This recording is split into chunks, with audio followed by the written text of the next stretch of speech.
A farmer had some puppies that he needed to sell. He painted a sign advertising the 4 pups and set about nailing it to a post on the edge of his yard. As he was driving the last nail into the post, he felt a tug on his overalls. He looked down into the eyes of a young little boy.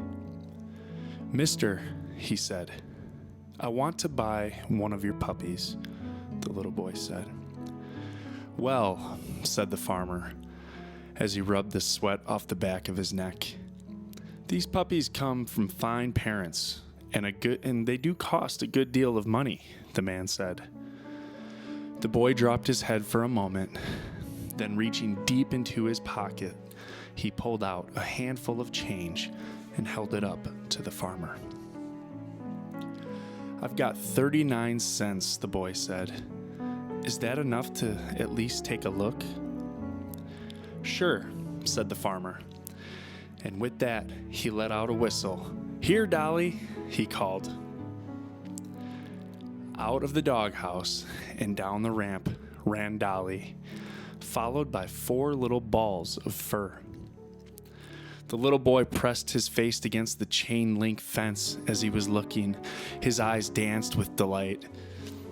As the dogs made their way to the fence, the little boy noticed something else stirring inside of the doghouse, so he looked a little bit closer.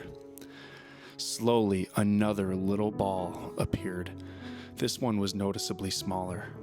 Down the ramp it slid, then into somewhat of an awkward manner, the little pup began hobbling toward the others, doing its best to catch up. "I want that one," the little boy said, and pointed at that dog. The farmer knelt down at the boy's side, looked at him, and said, "Son, you don't want that puppy.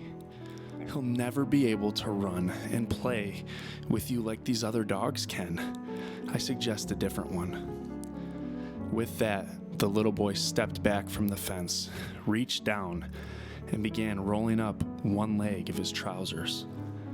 In doing so, he revealed a steel brace running down both sides of his legs, attaching to itself to a specifically made shoe. Looking back up at the farmer, he said, "You see, sir, I don't run too well myself, and he will need someone who understands, and I understand what that's like."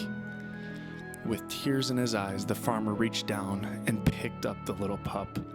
Holding it carefully, he handed it to the little boy. "How much?" asked the little boy. The farmer looked at him, looked back at the dog, and he said, "No charge," answered the farmer. "There's no charge for love." We hope that you enjoyed this story and that it impacted you.